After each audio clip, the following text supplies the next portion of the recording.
Imagine a Warframe that is tankier than an arrows, has infinite energy, one-hit steel path. Oh yeah, and of course, you can also red crit like crazy. This, ladies and gentlemen frames, is Nidus, and today I'm gonna tell you everything you need to know about him as well as how to build him to get these exact results. Big shout out to all generous channel members who helped me keep the lights on. And now, let's jump right into it. You know my guides, so yeah, the first thing we of course are going to do is looking at his abilities, starting out with his passive, and oh boy, there is quite a lot about his passive. Let's get started.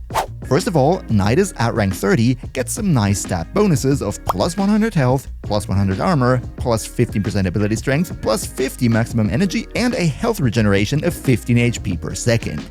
That is very nice. Next, Nidus has a unique mechanic which is called mutation stacks. As you also see at the bottom right of the screen, there is a little counter. This is your mutation stack counter. To get mutation stacks, you're going to use your other abilities. We're going to talk about that in a minute here. And by default, the maximum number of mutation stacks that you can have is 100. Now, as I just said, mostly these mutation stacks are used for his other abilities, and we're gonna get into that as we talk about them. But there is one thing about his passive that has a relation to the mutation stacks, and that is his sort of health gating mechanic called Undying. And what it does is basically, if you die, but you have at least 15 mutation stacks, then you're not gonna die, but instead you lose 15 of these stacks, become invincible for 5 seconds, and after that, you're gonna be back in the match with 50% of your health refilled. So in other words, if you could manage to build up 15 mutation stacks within 5 seconds, that would basically mean that you're constantly invincible even against the highest level enemies. But while this certain playstyle is definitely possible, it's kinda clunky and very restrictive, so in my personal opinion, this Undying passive is more of a nice treat on the side if you get hit by something really heavy, like one of the Blitz Eximus or an Acolyte who is sometimes able to one-shot you. Nidus' passive also has an augment mod called Abundant Mutation, and what this one does is, it increases the maximum number of mutation stacks that you can have from 100 to 300, but therefore this Undying effect that protects you from death gets a 30-second cooldown, so you need to be a bit more careful as to how often you die. If you ask me, definitely a viable mod. It's not a must, but we are going to use it on one of the featured builds today. But now let's finally jump into his first ability. That is called Virulence, and it's sort of the main bread and butter of Nidus. What this one does is it shoots out a basically carpet of infested goop, if you want to call it that. Post-edit Blacky here, I shouldn't have called it that. And this carpet does a whole lot of things. First and foremost, it gives you mutation stacks, 1 mutation stack for every 5 enemies that it touches. Secondly, it does damage to enemies. The more mutation stacks you have, the more damage it deals. And this is also your ideal source of regaining energy. Here's how that works. When you cast Virulence, of course, that costs energy. But whenever you hit an enemy with Virulence, you also get a portion of the energy that you spent back. Meaning, if you hit 4 or more enemies with 1 Virulence cast, you're gonna regenerate more energy than you initially spent. And the special thing about it is, because of the fact that the energy you're regaining is based on how much energy you spent, this means on Nidus you actively want to go for low efficiency so you can maximize the amount of energy that you gain from this ability. Now, one thing to mention about this ability is that it takes a little bit of time for this goop carpet to expand to its maximum length, and you cannot recast the ability while the previous carpet is still expanding. That means by default, this skill isn't really spammable, but there is a little trick. If you arrange it in a way that you cast the carpet against a wall, then the expansion will be stopped the moment you hit the wall with the carpet, and that means you can cast it way more frequently. Very useful if you want to build up your mutation stacks quickly at the beginning of a mission. Virulence also has an augment called Teeming Virulence, and this one is actually really cool. We're also going to use it today. What it does is, if you hit at least 4 enemies with 1 cast of Virulence, then you're going to get more crit chance to your primary weapon. That's also what's going to give us the red crits. Ability number 2, Larva. This one is actually fairly simple. It's a grouping ability that pulls enemies together and keeps them within a sort of infested tumor. It's also Nidus' helmet ability, and I'm sure most of you are familiar with how it works. Now, while this grouping ability is all nice and well, there is some clunkiness and there are some problems with it, and I want to explain that for 1 second. Larva can't be recast as long as this tumor is still up.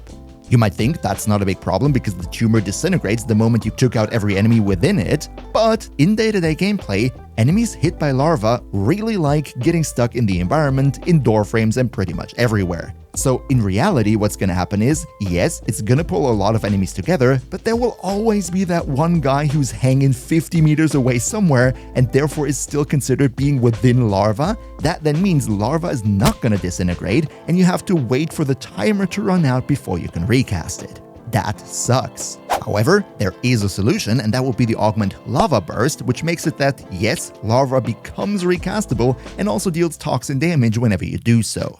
About this augment, there are entire builds focused around this as your main source of damage, and it definitely works, but because of the fact that others have already talked about it, we're not going to go into that today, but we're still going to use it because it's just so incredibly useful to give you the ability to recast larva. In my opinion, this one is a must. One more thing about larva, you can also use it to get mutation stacks, because for every enemy grouped up by larva that you take out, you have a 50% chance to get a fifth of a mutation stack. Ability number 3, Parasitic Link. This one is really crazy and it can give you amazing buffs. The way it works is pretty simple. Casting this ability will cost 1 mutation stack, shouldn't be that much of a problem, you're gonna have enough of them anyway, and then you can either link yourself to an enemy or link yourself to an ally with it. If you link yourself to an enemy, that enemy gets incapacitated and you gain a lot of defensive bonuses. First of all, you get damage reduction that can get up to 90%, which is really crazy. Second, all negative status effects that you're eating, including knockdown and stagger, are redirected to that enemy, so you basically have primed sure-footed within that skill. And what's also nice is, when you cast your first skill, you know, the goop carpet, then if you're linked to an enemy, that enemy is also going to shoot out a second goop carpet into the same direction.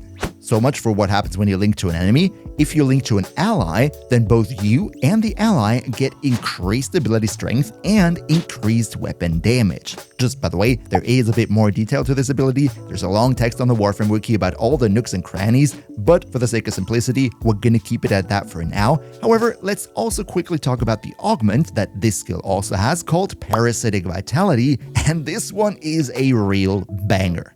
What it does is, Nidus gains 4% more maximum health per mutation stack that he currently has while being linked to either an enemy or an ally through Parasitic Link. This way, you can get crazy amounts of maximum HP, as you also see in the background right here, and I personally find it super cool. All in all, this is a nice mod, but it's not 100% necessary. Nidus gets enough health regeneration and damage reduction to be survivable even without it, but still, if you happen to have an open mod slot at the very end, it is viable. And last but not least, we have his 4th ability called Ravenous.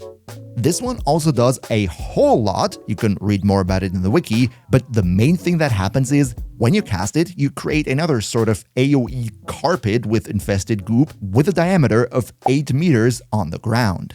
You and your allies, while being on the carpet, get health regeneration, which is nice, and also this carpet spawns maggots over time. These maggots then attack nearby enemies and latch onto them, dealing a little bit of damage, but mainly, if you hit them, or you hit them with your first ability, or you delete the enemy that they're latched onto, then they will explode, dealing AoE blast damage in a certain radius. This is quite cool because you can amplify your damage output like this, and you also gain mutation stacks depending on how many enemies the blast of those explosions hits. Ravenous also has an augment, but in my opinion this one is not really needed. All it does is it amplifies how many mutation stacks you gain with it, but since you're gonna have enough mutation stacks anyway, it is not really necessary. All in all, Ravenous is a nice skill and we are going to use it in one of today's builds, but in most cases, if you were considering to use a helmet ability, then probably Ravenous would be the skill that you would replace. And by the way, if you could maybe leave a like for the video, that would be super nice because it helps me big time with the YouTube algorithm, so thank you so much for your support. Whew, that was quite a lot of talk just about the skills, but don't worry, Nidus is actually relatively simple to play, and you're also going to see that in a moment here. In today's guide, I have prepared 2 different builds that we're going to look at. The first one is very simple to play and mainly a gun-focused playstyle, and the second one focuses more on abilities to nuke away your enemies. I would say let's first start out with the Red Crit Blast build. What we're going to do right here is relatively simple. As you probably know, blast damage and the blast status effect make it that whenever an enemy has reached 10 blast stacks, there will be an explosion that also hits nearby enemies, dealing a decent chunk of damage. Our goal with this build will be to group up as many enemies as we can, inflict blast to all of them at the same time, and then because they are so tightly grouped up together, each and every one is going to be hit by the AoE explosion of each and every other enemy, leading to absolutely crazy chain reactions of carnage, as you also saw in the intro. The reason we can do that so easily is of course because of the grouping ability Larva, since it not only groups enemies up, but it also keeps them packed together so that the explosions cannot blast them apart again. The way this is played is actually fairly simple. You go into the mission, link yourself to an enemy to get more maximum HP, then you group up enemies, cast your first skill into that to A, gain mutation stacks, and also B, get the crit chance bonus from its augment, and then from this point on, you just need to take your blast weapon, shoot into the blob, and enjoy the carnage. Rinse and repeat. For this build, we replace his 4th ability with something from the helmet, and you're pretty much open to do whatever you like. You could go for Roar to even further buff up your damage, that's always viable. However, for today, I went with Open Eyes from Jade because of the armor reduction over time that it gives you. This way, while the enemies are being pulled together and you cast your first ability into the blob, enemy armor will already have been significantly reduced, therefore you deal way more damage with your blast as soon as you start shooting into the blob. If you wanted to, you could instead also go for Thero Strike from Styanax. That would give you even full armor reduction, but it would also mean you have to cast more abilities, and I think with Open Eyes, it's more convenient because you just cast it once and then you have it on all the time. You're gonna deal enough damage with the blast anyway, so you don't need full armor reduction. But enough about the theory, let's get building, starting out with the Archon shards. These right here are the shards that I currently have on there, but they're from an old version of the build, so I would actually recommend something else. First off, there's no need to go for 2 green shards. 1 Tauforged green is actually better because we don't need to be able to full strip anymore. The 2 blue ones for more maximum energy are still nice, but with that now 1 more open shard slot, you could go for even more maximum energy, that is definitely viable, or you could go for more ability strength through red shards. The build itself is a fair mix of ability strength, range, and duration, where in the aura you're pretty much free to use whatever you like. I went for Growing Power that gives us more ability strength. Next, we're going to use quite some augments here. First of all, Lava Burst, so we can actually recast Larva even if there are still enemies stuck somewhere who would otherwise prevent it from being recastable. Teaming Virulence to give ourselves more crit chance on our weapon. That's going to be a big damage increase. And also Parasitic Vitality, just so that we have more HP to work with, though I have to say, this one right here is not an absolute must. We're going to get so much damage reduction from our armor, from our Parasitic Link and everything anyway, that we are survivable even without this, but for the sake of convenience, I went with it anyway. Up next, we want to have as much ability strength as possible so that we get more crit chance from the augment and also more armor reduction through Open Eyes, which is why I went for Umbral Intensify, Power Drift, Mold Augmented, and very important, Blind Rage. Nice side effect of Blind Rage is that through the reduced efficiency, as I also said in the skill section, energy that we're regenerating from our first ability is actually going to be higher, and therefore it's even easier for us to constantly have the energy maxed out. Prime Continuity for more duration, Stretch for a bit more range, Adaptation to get even more damage reduction and be much more tanky, and finally as our second arcane, we have Arcane Avenger that gives you flat crit chance on top whenever you take damage, and in this case it's actually super easy to trigger it. We don't even need combat discipline because as Nidus, we're gonna take damage all the time, so this one is gonna be up constantly. Now, so much for the mods. But with this blast build, another very important key factor is using the right weapon. Here's what I mean.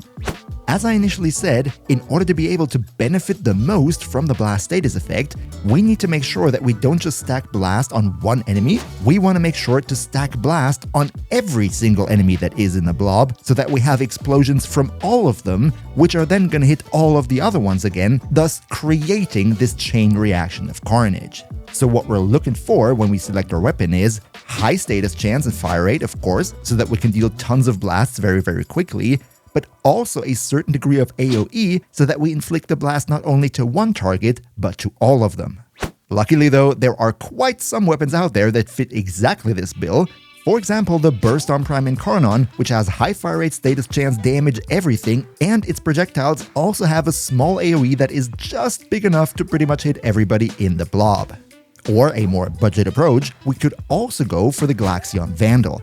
Not the Tenet Glaxion, the Vandal. Because, in contrast to the other Glaxions, the Vandal also has a little bit of an AoE at the point of impact of the beam, so also here we can blast the entire blob. Or another very strong suggestion would be everybody's crowd clearing favorite, the Torrid Incarnon that, just like the Glaxion Vandal, also has an AoE damage on impact, so if you mod Blast onto it, it also works perfectly fine with this build. But which would be your favorite weapon of choice with a setup like this? Let me know in the comments down below. As for companions, this really doesn't make all too much of a difference. I personally would not go for Nautilus with Cordon because the grouping is kind of unpredictable as to where it will happen, so it might actually interfere with what you're trying to go for. But I personally would still recommend a Sentinel, either Worm Prime or Nautilus, just without Cordon, so that we could get to over 1200 shields, therefore triggering Reinforced Bond, which gives us more fire rate, that's going to be great for the blasts, and then either use the Volcax or the Volclock weapon, mod it to over 50% crit chance to also be able to use Tenacious Bond that gives us even more crit damage. The rest of the build doesn't really matter. You could also go for the Panzerwolf for even more viral spread, but in comparison to some other loadouts on this channel, this one right here isn't dead set on just one Sentinel alone. So much for the gun-based blast build, definitely very strong and super fun to play, but let's also now take a look at our second build for today that is not really focused on weapon damage, but tries to deal as much damage as possible with our abilities, and it actually ended up surprisingly strong. Let's dive into it. First of all, how is this played? In this build, we're actually going to use the carpet from our 4th ability and the maggots that it spawns in the way that we're trying to group up as many enemies as possible onto the carpet and then continuously hit them with our 1st ability. But not just that, we're also going to link ourselves to an enemy with our 3rd ability again, so that when we cast our 1st ability, the enemy will create that 2nd carpet so that we deal double the damage. And this one is quite controversial, I believe, we are going to subsume over our Larva, so we're not going to use the grouping ability at all, and instead we're going to go for Roar to further increase the damage output from our abilities. Now, why in the world would I remove the grouping ability when we want to group up enemies onto the carpet? Well, it's actually pretty simple, because as a weapon, we're going to use the Proboscis Cernos, which itself is already quite a decent grouping tool and can therefore decently replace the grouping ability. Now, for the Archon shards here, I haven't changed anything, but if you wanted to go for this build here in specific, I would recommend at least 2 blues for more maximum energy and the rest just into ability strength because we want to have as much of that as we possibly can with this build.